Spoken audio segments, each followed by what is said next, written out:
എൻ്റെ റീലും കാര്യങ്ങളൊക്കെ കണ്ടിട്ട് മെച്യൂർഡായ പോലൊരു തോന്നലാണ്. അതായത് ഒരു സംസാരം കേൾക്കുമ്പോൾ 40 വയസ്സ് തോന്നിക്കണ പോലെ. അപ്പോൾ വയസ്സ് പറഞ്ഞപ്പോൾ ആളാട്ടിൽ ഇളയതാണ് ഞാൻ. അതിന് ഈ മെച്യൂരിറ്റി വരണമെന്നുണ്ടെങ്കിൽ കുറേ പ്രായമാവണമെന്നില്ല. എക്സ്പീരിയൻസ്, അനുഭവങ്ങളാണ്.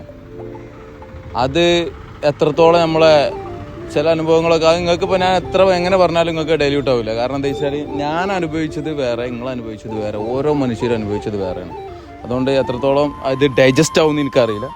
ഇപ്പോൾ മെച്യൂരിറ്റി എന്ന് പറഞ്ഞാൽ ഇപ്പോൾ ഒരു ടീമിൻ്റെ ഇപ്പോൾ ചെറിയ ചെക്കന്മാരപ്പോൾ ആണെങ്കിൽ ഞാൻ ഓൽക്കുള്ള ഇതേ ആയിരിക്കും, എൻ്റെ ഒപ്പം ഉള്ളവർക്കാണെങ്കിൽ അതിനുള്ളതായിരിക്കും, വലിയ ആൾക്കാരാണെങ്കിൽ അതിനുള്ളതായിരിക്കും. പിന്നെ റെസ്പെക്റ്റും ഉണ്ട് ഇതിൻ്റെ കൂട്ടത്തിൽ. ഈ റെസ്പെക്റ്റ് നമുക്ക് കിട്ടാനാൽ അത് എനിക്ക് കൊടുക്കാൻ കഴിയില്ല. എനിക്ക് കിട്ടുന്നതാണെങ്കിൽ അതെനിക്ക് അതിൻ്റെ ഇരട്ടി കൊടുക്കാൻ കഴിയും. അപ്പോൾ റെസ്പെക്റ്റിൻ്റെ ഇതൊക്കെ റെസ്പെക്റ്റ്, മെച്യൂരിറ്റി ഇതൊക്കെ ഒരു കണ്ടെത്തുള്ള ആൾക്കാരാണ്. തെങ്ങ് കവുങ്ങ് പോലെ തെങ്ങ് തോട്ടത്തിൽ കവുങ്ങുണ്ടാവില്ലല്ലോ അല്ലേ? എന്നായിക്കോട്ടെ, 2 കണ്ടെത്തുള്ള ആൾക്കാരാണ്. അപ്പോൾ അത്രേ ഉള്ളൂ. ഇതിലിപ്പോൾ കുറേ ഞാൻ പറഞ്ഞില്ലേ മെച്യൂരിറ്റി, റെസ്പെക്റ്റ്. ഈ റെസ്പെക്റ്റ് ഇപ്പോൾ ഇനി വേറെ ഒന്നുണ്ട്. ഇപ്പോൾ എനിക്ക് റെസ്പെക്റ്റ് വലിയ ആളടുത്ത് നിന്ന് കിട്ടിയില്ല. എനിക്ക് റെസ്പെക്റ്റ് തീരെ കാണിക്കാതെ കാണാൻ കഴിയും. നമ്മൾ ഇതിലൊരു പാടത്രേ ഉള്ളൂ. റെസ്പെക്റ്റ് ചെയ്യുക. അതിപ്പോൾ ചെറിയ ആളായിക്കോട്ടെ, വലിയ ആളായിക്കോട്ടെ, മൃഗങ്ങളായിക്കോട്ടെ, മനുഷ്യരായിക്കോട്ടെ. അപ്പം ദാറ്റ്സ് ഇറ്റ്. അതിലെനിക്ക് അത്രേ പറയാനുള്ളൂ. ബൈ.